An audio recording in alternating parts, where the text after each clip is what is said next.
Everyone, it is Sunday, January 5th in the NBA. My three best bets are on the way. Hey, it's Sunday. I appreciate you guys for tuning in. As always, we do a recap of how we did on Saturday.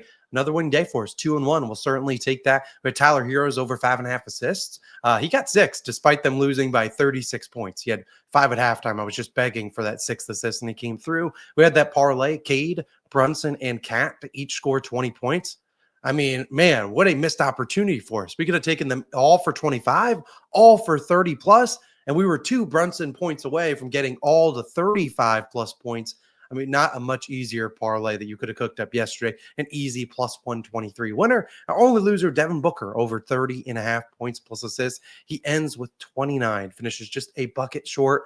Really didn't have a big second half for him. He had 16 at the half, could not come through for us. But hey, we'll take a 2-in-1 day. Let's move on into Sunday's slate. Sunday's slate video, normally the least viewed video of the week for the NBA. So if you're out here, I appreciate you. Still a little bit under the weather. I mean, what am I going on, like day 12 of being sick?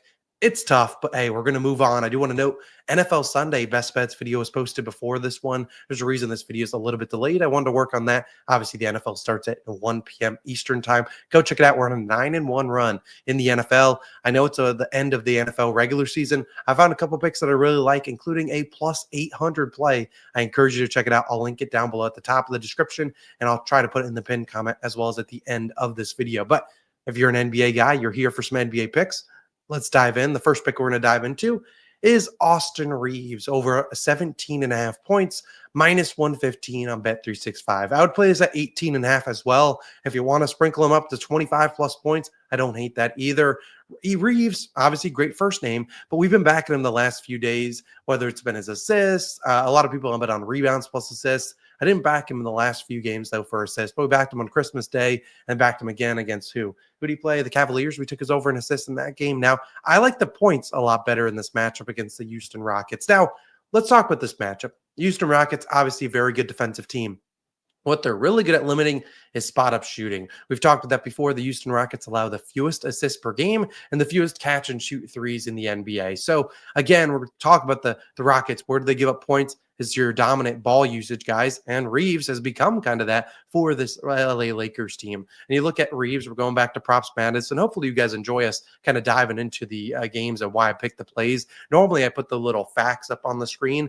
That's basically the same thing as doing it. You just kind of see some more graphics in real time. Let me know if you like this, because when I'm not sick, I'll probably go back to editing normal videos, maybe have a hybrid of some of these websites in here, because I think it's pretty useful. But again, you look at Reeves. How does he score his points? Obviously, 24% is in spot-up shooting, where they rank second defensively. 22% in the pick and roll as the ball handler. Those numbers are going to be flip-flop now, as he is now a much more ball-dominant player with the absence of D'Angelo Russell. You look at these last 5 games. Obviously, D'Lo out here. I think he played here, but LeBron didn't play. More or less the last 5 games without D'Lo. 26, 26, 35, 15, and 20 points. So over in 4 or 5, pretty dang good. But you look at his field goal attempts. We have 20 field goal attempts plus 6 free throw attempts here. We have 16 plus 8 free throw attempts here. 20 plus another 13 free throw attempts. This game, 15 shots because 5 for 15. Gets to the line 3 times. Then last game against the Hawks, 18 shots, but went 6 for 18, another 6 field goal free throw attempts in there. Again, this is a Rockets team that he's going to have to be pretty aggressive in. This is a matchup that he needs to score the basketball. I don't love the assist options. I don't love him getting rebounds either. I just want him to put the ball in the basket. They're 4.5 point dogs on the road. I think this is a game he has to score. And when you think about who they have defensively, Jabari Smith Jr. is out. Tari Eason is probably out. So the perimeter defense of the Lakers or Rockets is going to be a little bit lacking tonight. And it's going to, I mean, obviously there's still Dylan Brooks. He's going to probably take LeBron, who's going to guard Austin Reeves. My guess is Amen Thompson. Amen Thompson, a very good defender in his own regard. But again, when he goes out, they don't have a lot of great secondary options on that bench. Cam Whitmore, not really a great defender. So I think Reeves will have plenty of options to get it done. He's been playing a ton of minutes. I mean, in that Hawks game, 39 minutes. They need him out there. They don't have a lot of playmakers. LeBron's going to have a tough spot going up against Dylan Brooks. I really think this is a great spot to back Austin Reeves. Give me his over in points. My second play is a guy that I'm going to be honest, I don't love betting on him, and I'm hoping I get him on the right night because it's Jrue Holiday over 10.5 points, minus 115 on Bet365. Identical line to Austin Reeves. I'd play him to 11.5. Now, this is a huge game. The Boston Celtics on the road taking on Oklahoma City Thunder, 2 teams that people expect to be meeting in the NBA championship. And while that is 6 months away. This is a good preview of something like that we would love to see because these are two really good teams. Now, we've talked about the Thunder before. They're a great defensive team. So guys like Jason Tatum, and who knows if Jaylen Brown plays tonight, those guys are going to have to, and heck, this is not even tonight. It's an early afternoon game. Tough spot for all these guys who I expect to have a good opportunity to score is Jrue Holiday. Now, Jrue Holiday, is he the most aggressive player in the NBA? Absolutely not. He has a lot of guys in front of him in the pecking order, but I really think this is a spot that you're going to need a guy like Jrue Holiday to try to be pretty aggressive in. And I'm not saying he goes out there and scores 30 points, but I think this is a spot that he's aggressive in. And we've seen him on the season. Jrue Holiday, pretty good, averaging 12.3 points per game, over in 65% of games. Obviously, a lot of these games are going to include guys not playing. I expect them to be fully active tonight. But again, his number one scoring method is spot-up shooting, where the Thunder bottom 10 defensively, 24th. Now, transition, pick and roll ball handler, I get it.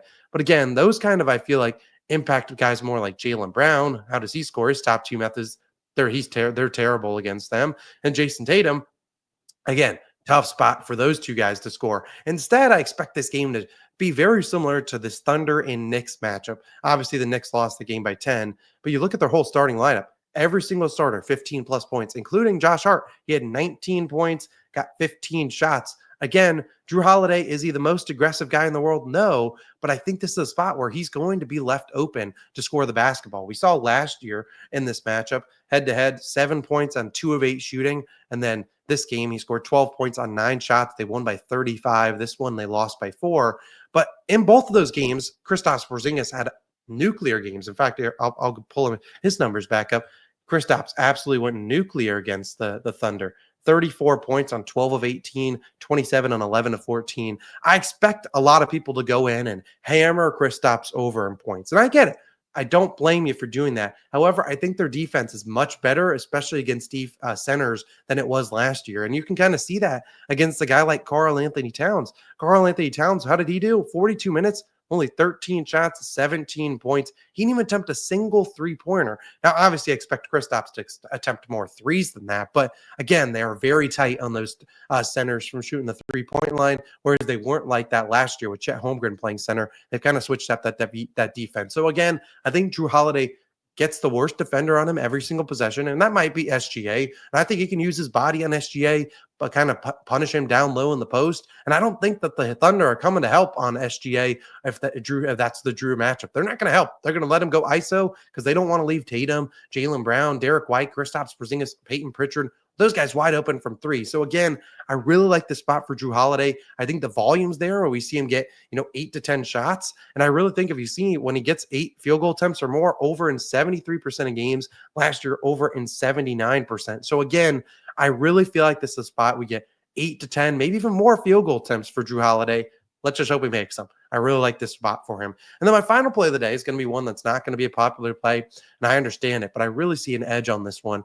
And that is a guy that just scored 50 points, and that's CJ McCollum, under 25.5 points, minus 115 on FanDuel. I'd play him at 24.5 as well. I love the spot to fade CJ McCollum. Now, in CJ's last game, what happened?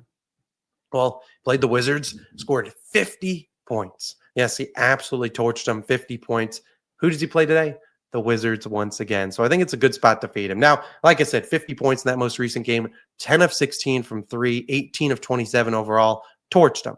Now he gets them once again. Now, are the Wizards good defensively? No, let's get that out of the way. They're not good defensively. However, what I do expect them to do is to match up and play him better defensively. Now, I just talked with the Knicks, Jalen Brunson. Let's use him for an example. A few games ago, back on Saturday, Saturday, December 28th, Jalen Brunson, 55 points on the Washington Wizards. What happened the next game? He played the Wizards again. They limited him to 18 points. And if you talk to their head coach, they said, hey, we threw a bunch more bodies at him. We really wanted to limit his looks. Again, when a guy scores 50 on you, you got to take a little bit of pride and be like, yeah, we ain't letting that happen again. So, look, I expect them to play better defense on him. A guy that I actually like to benefit from that is Trey Murphy. He just played the Wizards, obviously, 5 of 19 shooting. If I could do a parlay, and I was trying to find this on FanDuel, I wanted to do, and I doubt they have it, and let's see if they have it right now. I wanted to do a parlay of CJ's under and Trey Murphy to score 20 or more points, but they didn't have that line for Trey. They just have 23.5 for him. I just think this is a spot where they double him. They throw a bunch of different bodies at CJ McCollum and say, you know what? We're not letting you score 50 on us again. Make you more of a facilitator. I love the spot to fade CJ McCollum. He's obviously not the best guy on the road. And what I also like is that they're getting healthier and healthier. If you look at their roster, we're looking at Jose Alvarado's finally back. Jordan Hawkins back, Brandon Boston. These guys are all healthy. So Jose Alvarado, big backup guard. Well, not big, but a backup guard to take away some minutes from CJ, who only played 31 minutes in their most recent game. Alvarado really didn't play a ton. That was his first game back, but 20 minutes, 5 points, 3 assists. Hey, not bad.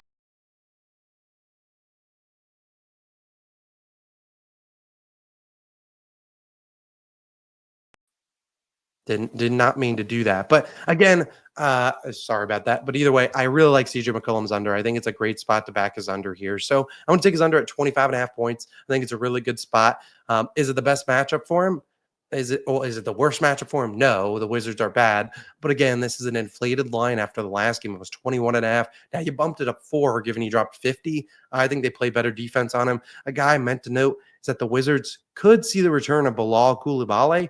He is a very good defender for him. He's arguably the best defensive guy. So if he returns, I wouldn't be shocked if he's the guy that defends CJ McCollum. I believe he missed their last matchup against them due to an illness. So let's hope he suits up and does a good job at clamping up CJ McCollum. So my 3 picks, you see him at the bottom of the screen. Austin Reeves over 17.5 points. Then we have Jrue Holiday over 10.5 points. And then CJ McCollum under 25.5 points. 3 picks. Real love all 3. Let's go 3-0. A reminder, NFL Sunday Best Bets video is already live. I'll link it right here. Go check it out. Let's have a great NFL Sunday. See you guys back again on Monday with some more picks. Peace.